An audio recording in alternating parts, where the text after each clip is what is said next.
Hello everyone, I am सुगम। Welcome back. तो कैसे हो आप सब? आई होप आप सब अच्छे होंगे।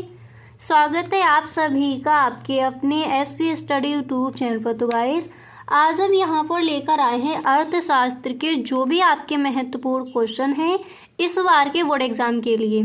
ठीक है, तो उन सारे प्रश्नों पर यहाँ पर हम डिस्कस करेंगे। अब एक बार यहाँ पर आप देख लीजिए, जो आपके महत्वपूर्ण क्वेश्चन है उन प्रश्नों को यहाँ पर हम देखेंगे।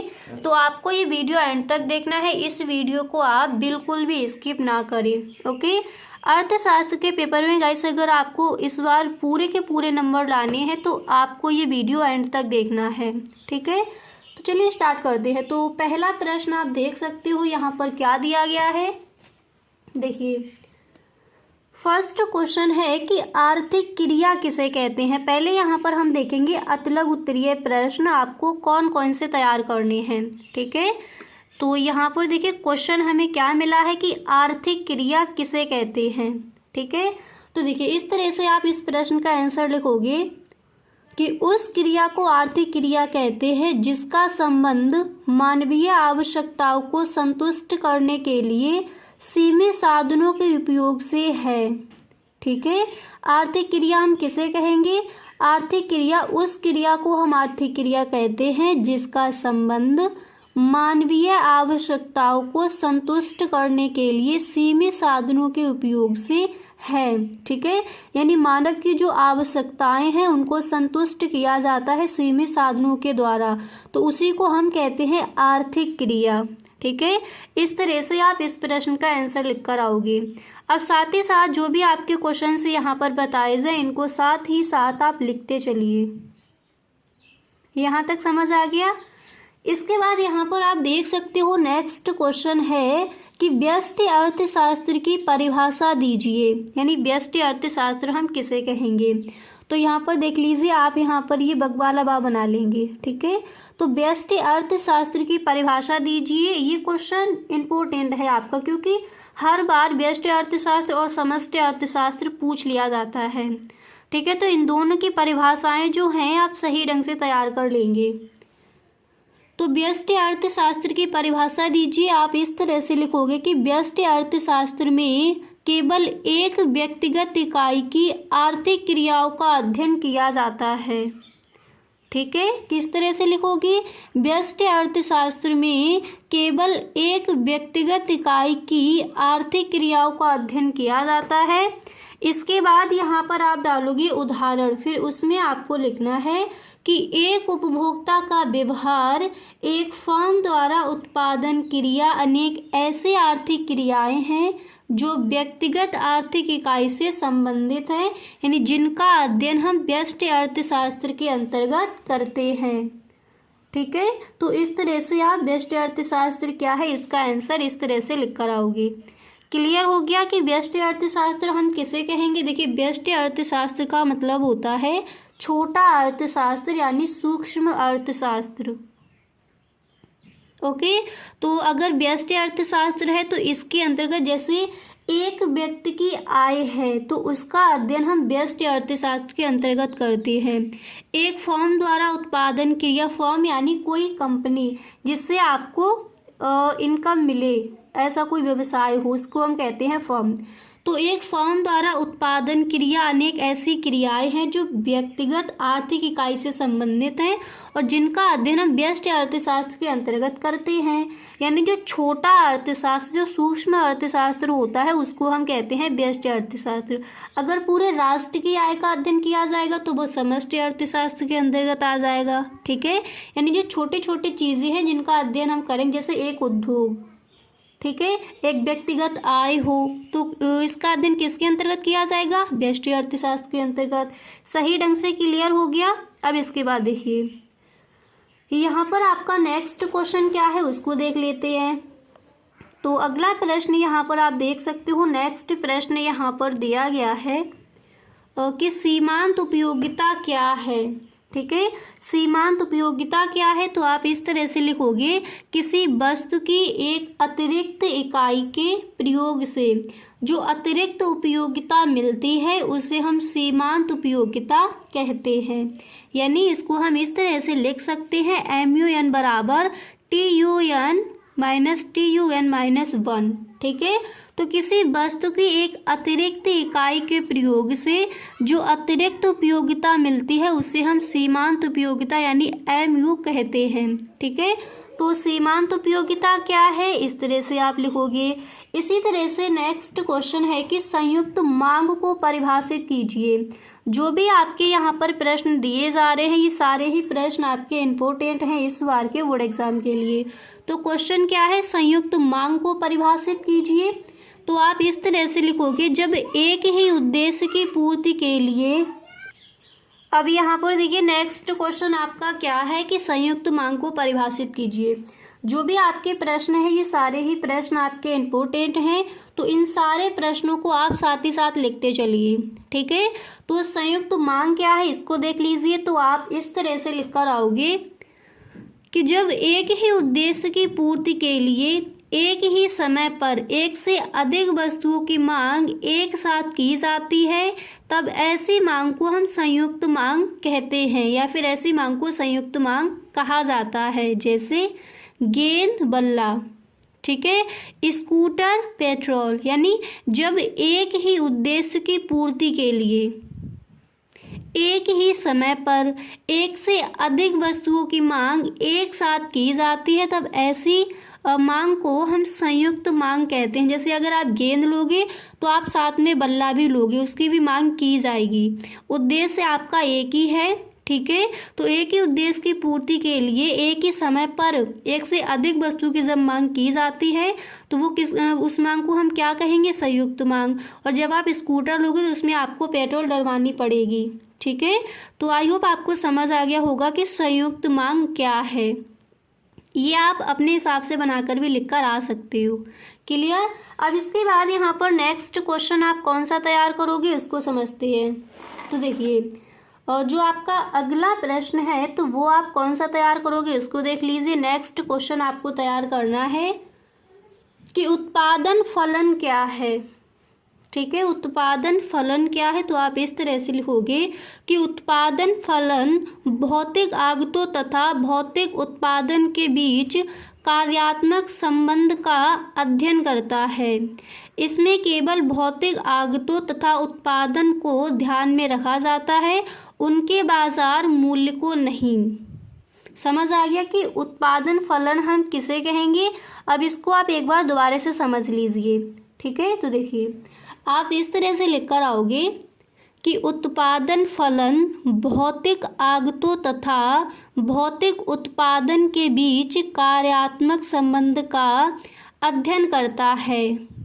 इसमें केवल भौतिक आगतों तथा उत्पादन को ध्यान में रखा जाता है, उनके बाजार मूल्य को नहीं। इसके बाद आप लिखोगे कि QX बराबर F, इसके बाद कोष्टक में आपको लिखना है ABCD, ठीक है। इस तरह से आप इसका आंसर लिख कर आओगे। इसी तरह यहाँ पर नेक्स्ट क्वेश्चन आपको कौन सा तैयार करना है। अब इसके बाद यहाँ पर नेक्स्ट क्वेश्चन आपको कौन सा तैयार करना है उसको देख लीजिए। तो अगला प्रश्न आप तैयार करोगे कि सीमांत लागत को परिभाषित कीजिए, ठीक है। सीमांत लागत क्या है चलिए उसको समझते हैं। तो आप इस तरह से लिखोगे, किसी वस्तु की एक कम या अधिक इकाई, ठीक है, का उत्पादन करने से कुल लागत में जो अंतर आता है उसे हम सीमांत लागत कहते हैं। समझ आया, दोबारा से देख लीजिए। देखिए सीमांत लागत क्या है, किसी वस्तु की एक कम या अधिक इकाई का उत्पादन करने से कुल लागत में जो अंतर आता है उसे हम कहते हैं सीमांत लागत। यहाँ तक क्लियर हो गया। अब देखिए इसी तरह से जो आपका नेक्स्ट क्वेश्चन क्या है उसको देखते हैं। अब यहाँ पर गाइस अगर आपको स्क्रीनशॉट लेना है तो आप एक एक क्वेश्चन का यहाँ पर स्क्रीनशॉट ले सकते हो। अब देखिए फर्स्ट क्वेश्चन आपका, एक मिनट, यहाँ पर देखिए फर्स्ट क्वेश्चन आपका क्या है, आर्थिक क्रिया किसे कहते हैं, और सेकंड क्वेश्चन था कि व्यष्टि अर्थशास्त्र की परिभाषा दीजिए। तो अगर आपको इसका स्क्रीनशॉट लेना है तो यहाँ पर आप इसका स्क्रीनशॉट भी ले सकते हो, ठीक है। अब इसके बाद देखिए नेक्स्ट क्वेश्चन आपका क्या था कि सीमांत उपयोगिता क्या है।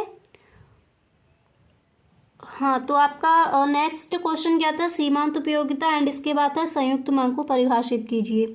तो अगर आपको इसका स्क्रीनशॉट लेना है तो आप यहाँ पर ले सकते हो। इसके बाद यहाँ पर नेक्स्ट क्वेश्चन आपके थे उत्पादन फलन क्या है और सीमांत लागत को परिभाषित कीजिए। तो इसका अगर स्क्रीनशॉट लेना चाहते हो तो यहाँ पर आप ले सकते हो। अब इसके बाद आप कौन सा क्वेश्चन आपको तैयार करना है उसको देख लेते हैं। तो यहाँ पर देखिए, इसके बाद आपको प्रश्न कौन सा तैयार करना है, कौन सा क्वेश्चन आपका इम्पोर्टेंट है उसको देख लेते हैं। तो नेक्स्ट आप याद करोगे कि पूर्ति का नियम क्या है। ठीक है, पूर्ति का नियम क्या है तो इसको समझते हैं। आप इस तरह से लिख कर आओगे कि अन्य बातें समान रहने पर वस्तु की कीमत बढ़ने पर पूर्ति बढ़ जाती है। ठीक है, और कीमत कम होने पर पूर्ति कम हो जाती है। सिंपल सा है, याद कर लीजिए। तो पूर्ति का नियम हम किसे कहेंगे, देखिए इसको आप ध्यान में मत रखिए, यहाँ से पढ़िए कि वस्तु की कीमत बढ़ने पर पूर्ति बढ़ जाती है तथा वस्तु की कीमत कम होने पर पूर्ति में भी क्या होगी, कमी हो जाती है, कम हो जाती है।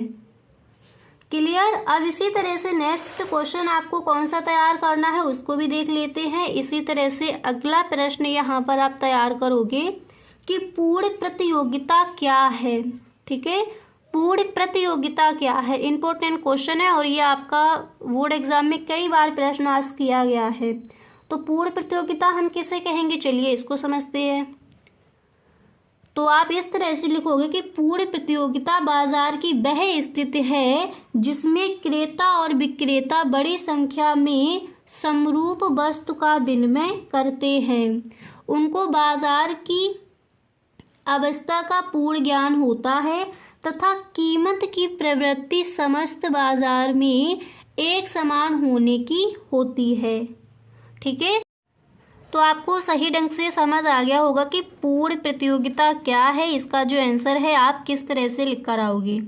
ठीक है, अब इसको एक बार दोबारा से देख लीजिए। देखिए, पूर्ण प्रतियोगिता बाजार की वह स्थिति है जिसमें क्रेता और विक्रेता बड़ी संख्या में समरूप वस्तु का विनिमय करते हैं। इसके बाद आप लिखोगे उनको बाजार की अवस्था का पूर्ण ज्ञान होता है तथा कीमत की प्रवृत्ति समस्त बाजार में एक समान होने की होती है। अब इसके बाद यहाँ पर नेक्स्ट क्वेश्चन आपको कौन सा तैयार करना है उसको समझते हैं। तो अगला प्रश्न आपका यहाँ पर देख सकते हो। नेक्स्ट प्रश्न आपको यहाँ पर तैयार करना है कि बाजार से क्या आशय है। ठीक है, तो बाजार से क्या आशय है, आप इस तरह से लिखोगे कि बाजार का आशय किसी स्थान से नहीं वरन उस समस्त क्षेत्र से होता है जहां किसी वस्तु के क्रेता और विक्रेता फैले होते हैं। ठीक है, इस तरह से आप इस प्रश्न का आंसर लिखकर आओगे। बाजार का आशय किसी स्थान से नहीं वरन उस समस्त क्षेत्र से होता है जहां किसी वस्तु के क्रेता और विक्रेता यानी लेने वाले और देने वाले फैले हुए होते हैं। ठीक है, इसके बाद नेक्स्ट क्वेश्चन आप कौन सा तैयार करोगे उसको समझते हैं। अगला प्रश्न आपको तैयार करना है कि संतुलन कीमत क्या है। ये प्रश्न भी आपका कई बार पूछा गया है। तो संतुलन कीमत क्या है उसको समझ लीजिए। देखिए, आप इस तरह से इस प्रश्न का आंसर लिखोगे कि जिस कीमत पर क्रेता वस्तु को खरीदने के लिए तैयार है तथा विक्रेता बेचने को तैयार है वह वस्तु की संतुलन या साम्य कीमत होती है। संतुलन कीमत पर वस्तु की मांग और वस्तु की पूर्ति आपस में बराबर होते हैं। ठीक है, इस तरह से आप इस प्रश्न का आंसर लिखकर आओगे कि संतुलन कीमत क्या है। आपको किस तरह से लिखना है, जिस कीमत पर क्रेता वस्तु को खरीदने के लिए तैयार है तथा विक्रेता बेचने को तैयार है वह वस्तु की संतुलन या साम्य कीमत होती है। संतुलन कीमत पर वस्तु की मांग और वस्तु की पूर्ति आपस में बराबर होते हैं। सही ढंग से क्लियर हो गया। इसके बाद यहाँ पर नेक्स्ट क्वेश्चन आपका है कि मध्यवर्ती वस्तु क्या है, यानी मध्यवर्ती वस्तुएं हम किसे कहते हैं। ये क्वेश्चन आपका पूछा जाता है अतिलघु उत्तरीय प्रश्न में, नहीं तो आपका जो आपके ऑब्जेक्टिव क्वेश्चन यानी जो आपके बहुविकल्पीय प्रश्न आते हैं उसमें ये प्रश्न रख दिया जाता है कि मध्यवर्ती वस्तुएं क्या हैं। ओके, तो देखिए आप इस तरह से लिखोगे कि अर्ध निर्मित वस्तुओं को मध्यवर्ती वस्तु कहा जाता है। अर्ध निर्मित यानी आदि निर्मित वस्तुओं को मध्यवर्ती वस्तु कहा जाता है। फिर आप इस तरह से भी इसको लिख सकते हो, एक फर्म का ऐसा उत्पाद जिसका अंतिम उपभोग ना होकर किसी दूसरी उत्पादन प्रक्रिया में कच्चे माल के रूप में प्रयोग होता है, मध्यवर्ती वस्तु कहलाता है। क्लियर, अच्छे से समझ आ गया। मध्यवर्ती वस्तुएं हम किसे कहेंगे? देखिए, अर्ध निर्मित वस्तुओं का मध्यवर्ती वस्तु कहा जाता है, वस्तुओं को मध्यवर्ती वस्तु कहा जाता है। नहीं तो आप इस तरह से लिख सकते हो, एक फर्म का, फर्म यानी कोई कंपनी हो, ठीक है, कोई उद्योग जैसे, एक फर्म का ऐसा उत्पाद यानी प्रोडक्ट जिसका अंतिम उपभोग ना होकर किसी दूसरे उत्पादन प्रक्रिया में कच्चे माल के रूप में प्रयोग होता है, मध्यवर्ती वस्तु कहलाता है। इस तरह से आप लिख कर आओगे। इसके बाद यहाँ पर देख सकते हो नेक्स्ट क्वेश्चन आपको तैयार करना है कि समष्टि अर्थशास्त्र क्या है।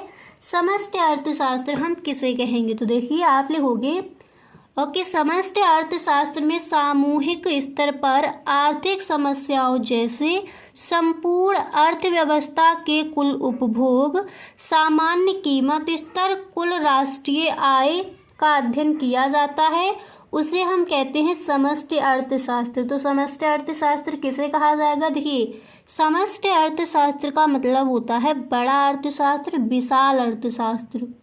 तो समष्टि अर्थशास्त्र के अंतर्गत संपूर्ण अर्थव्यवस्था के कुल उपभोग, ठीक है, सामान्य कीमत स्तर, कुल रोजगार, राष्ट्रीय आय यानी पूरी राष्ट्र की आय का अध्ययन, संपूर्ण अर्थव्यवस्था के कुल उपभोग आदि का अध्ययन हम समष्टि अर्थशास्त्र के अंतर्गत करते हैं।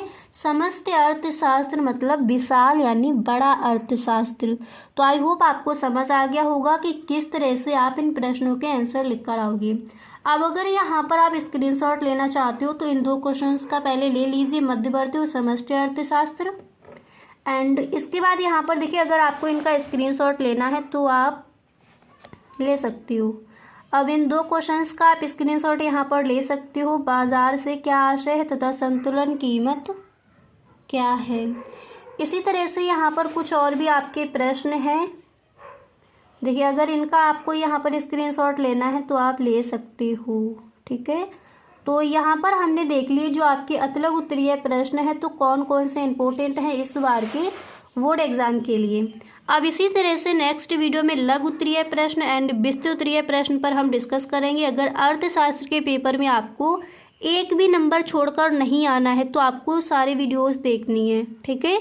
और गाइस, अगर आप इस चैनल पर पहली बार आए हो तो इस चैनल को सब्सक्राइब कर लीजिए एंड बेल आइकन को भी प्रेस कर देना ताकि वीडियो की जो भी नोटिफिकेशन हो वो सबसे पहले आपके पास पहुँचे और एक भी वीडियो आपसे छूटे ना, क्योंकि जो आपका सपना है इस बार 90+ स्कोर करना, वो एकदम सही ढंग से आप कर पाओ। Okay, thank you so much.